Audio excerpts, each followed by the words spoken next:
Hi guys, good afternoon. Ayan, hapon na dito guys. So, ngayon lang ako lumabas nung medyo bumaba na talaga yung araw guys. So, ayan, bumaba na yung araw. Kasi grabe, ang sakit talaga ng ulo ko. Ang tamlay ko today. Ayan, hindi tayo nakapag-garden. So, ito na pala yung bagong ayos ng ating garden. Ito yung ginawa ko last day. So, diba napakita ko sa inyo? Not sure kung napakita ko pala. So, dito ko nilagay yung mga kilns natin galing kay Barry's Conservatory. So, ginawa ko, inakyat ko siya dito guys. Ayan. Ito yung ating red tree. Ayan, mapapakita ko sa inyo ng clear talaga kasi napakita ko to sa inyo nang itanim ko sila gabi. Ayan, kasi maganda talaga guys pumunta dito sa garden kapag gabi kasi presko, tsaka hindi mainit kasi kapag umaga talaga guys, grabe yung init. Summer na talaga. Ayan, yung ating red prince. Ito naman yung ating red soul. Ayan, ang ganda nito guys sa personal. Tignan nyo yung nyo, parang may, alam nyo yung parang may guhit-guhit. Ayan o. Ganda pala ng red soul. Sana mapalaki ko siya. Ayan, ito si purple tree.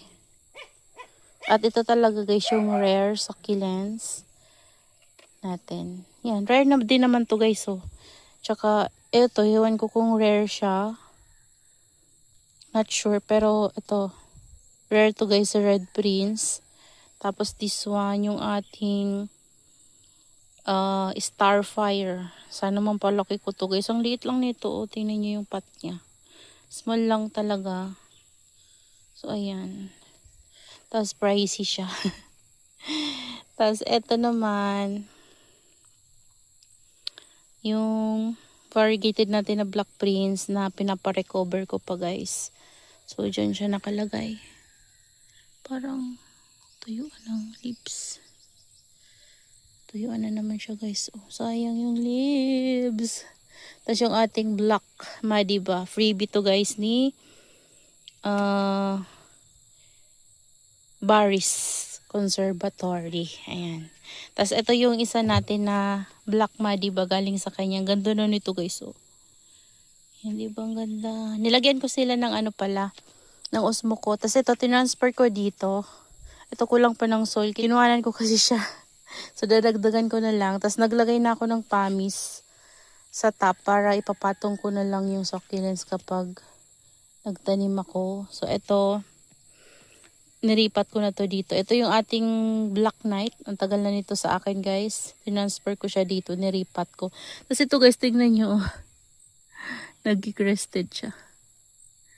Si Major. Yan, si Major. Yan na lang. Propagation na lang yan guys. Buti buhay pa. Kasi yung mother niyan, wala na. Ayan. Ito naman, parang na anuhan sila guys. So, nasusobran talaga sa init. Tapos natutuyuan. Tingnan nyo. Iniinuman niya yung niya, yung leaves niya. Medyo nagpo-blurry na naman yung ating camera.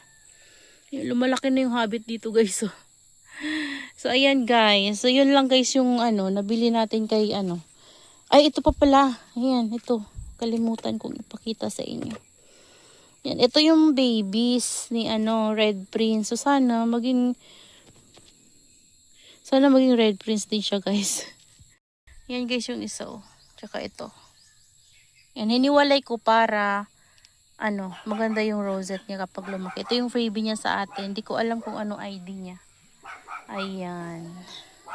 Diba? Yan, niripat ko dyan, guys. Yan, tapos meron pa tayong vacant dyan. Transfer ko siya dyan para mas mapalaki ko.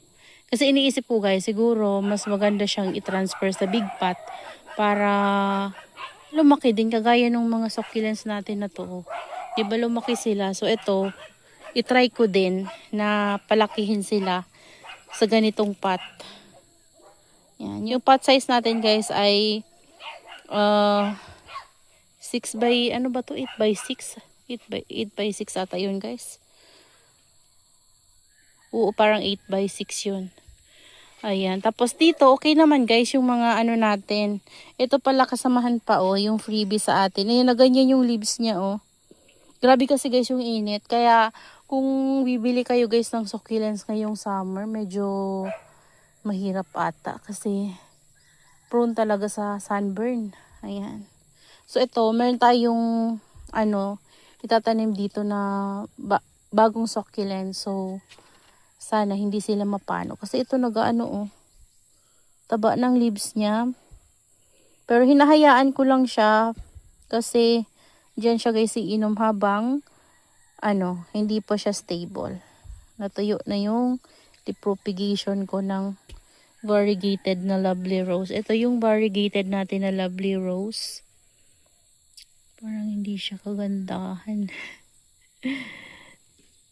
Parang need niyang diligan.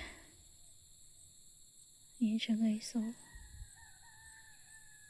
hindi ko alam kung bakit parang variegated siya guys. Pero alam mo yung yung parang hindi visible yung pagka-variegated niya. Pero nakikita ko yung var niya. Ayan hindi lang talaga yung magandang tingnan yung pagiging var niya. Ayan. Yung mga black prints naman natin, nagsi-open na sila guys. Oh, tingnan nyo. Yan, bumuka sila. So, parang lumaki tingnan. Yan kasi bumuka. Kasi naarawan and medyo nagiging na sila stable na. Kasi, ayan, hindi na natin siya magalaw-galaw. Ayan hindi na natin mabunot. Yan. Yan, hindi na natin mabunot. Pero na lang kung persahin natin. Pero, ayan talagang dikit na siya. Ito, nagagalaw pa. Ayan, makikita nyo talaga kapag nagagalaw pa. Ayan Ayan ito hindi na Ayan. Ito, nagagalaw pa siya. Same dito. Ito hindi na rin. Ayan, ito hindi na rin. So, yung mga black prints natin, talagang dikit na. Ayan Bilis lang talaga guys alagaan ni black prints. Huwag lang silang ma-overwater. Kasi kapag na-overwater sila guys, nangingitim agad yan. So, itong ginagawa ko kasi spray lang. Ito medyo nagda-dry na naman yung dito niya. Tanggalin ko na nga guys. Ayan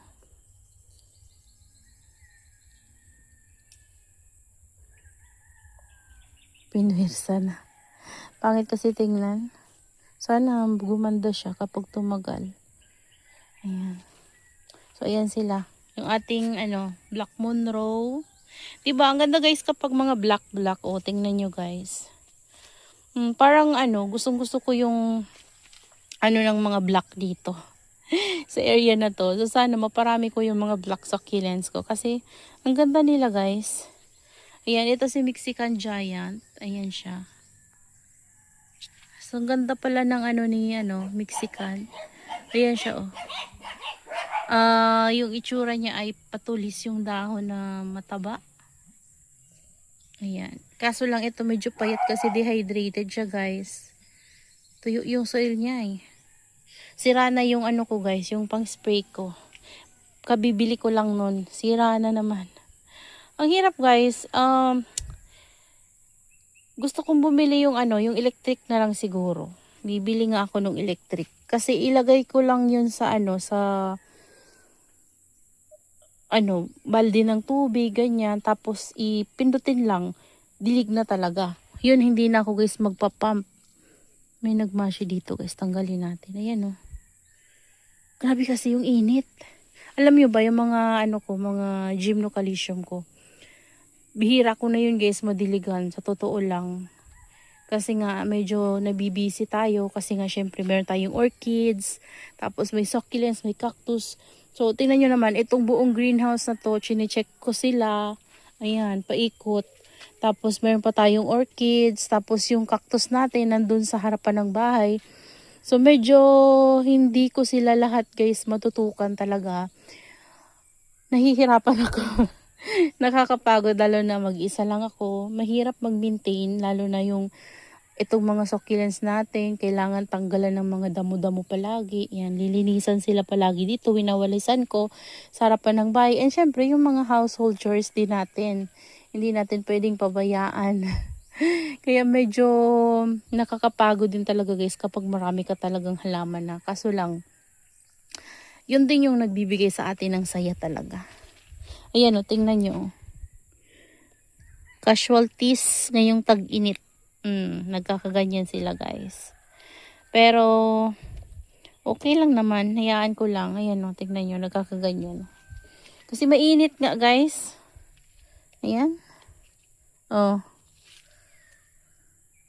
Parang kapag dinilig nyo siya, kasi ang ginagawa ko kasi dito guys, nag-spray ako umaga, maaga kasi ako nag-spray. And syempre, kapag tanghali na, iinit na. So, kaya nagiging ganyan sila. Kasi kapag gabi, hindi naman ako makapag-spray kasi hindi ko naman pwedeng iwanan yung anak ko sa loob ng bahay na mag-isa. So, maagang maaga talaga ako nag-spray sa kanila. So, dapat dito buhos na ang gagawin ko, guys. Ito yung nagpipink natin na munro, oh. Not sure kung makita nyo. Medyo hindi visible sa camera natin. Grabe, guys, ang gaganda nila. Ito, pinaplano ko siyang ikat, oh. Kasi dami niyang aerial roots. Di ko alam kung makita nyo, guys. Ayan, daming aerial roots, oh. I-try ko nga to i-propagate. I-cut ko. Kaso lang, nanginayang ako guys. Kapag kinat ko, syempre, maninibago na naman siya. Hayaan ko na lang nga. Ayan o. Maganda din kasi siyang clamp. Ito yung sinira ng manok. Ayan o. Dami niyang mga lagas na libso. Dahil sa manok yan guys. Yun, may naputol pa nga yung iba. Ayan. Nag-tribe talaga siya dito sa akin. Si Snow Peach. Ayan. So, yun lang guys. That's all for today's video. Nandito pala yung ano ko, oh. Lumalaki na rin sila. Yung mga babies ko ng cactus na crested inermis. Tapos, ito yung orchids ko dito na Phalaenopsis orchids. Dito ko guys nilagay kasi dito na area. Matatamaan sila ng sunlight pero filtered yung sunlight kasi meron tayong net sa taas at may UV plastic tayo. So, hindi sila masa-sunburn. Ayan. And kapag dito naman na yung sunlight, may mga pots naman dito kaya hindi sila mainitan ng malakas. So, medyo lilim na. Ayan. Mahaba na yung flower stalk niya. Ito parang dalawa yung flower stalk. Ayun yung isa, oh. Ayan. Tapos ito, may isa din. Ayan. Diba? Ganda nila. So, sana kapag nag-open sila guys, marami yung ilabas nilang flower. Medyo malumbay pa sila guys, oh. Hindi yung tayong-tayo talaga yung leaves. Sa bagay, meron talagang Phalaenopsis na medyo ganito talaga siya. Hindi kagaya ito, oh, matigas. Mayroon talagang may malumbay. Meron naman yung tayong-tayo na ganyan talaga guys, oh. Ayan, oh. Dinilig ko na to. Inisprayhan ko nga kanina. Kakasira lang kasi nung sprayer ko guys. Yun yung ni-spray ko sa kanila kanina. So, sira na. Naputol na yung pang-pump ko. Ayan, ang gaganda guys, oh. Ayan, kaso lang, kailangan ko magdilig palagi.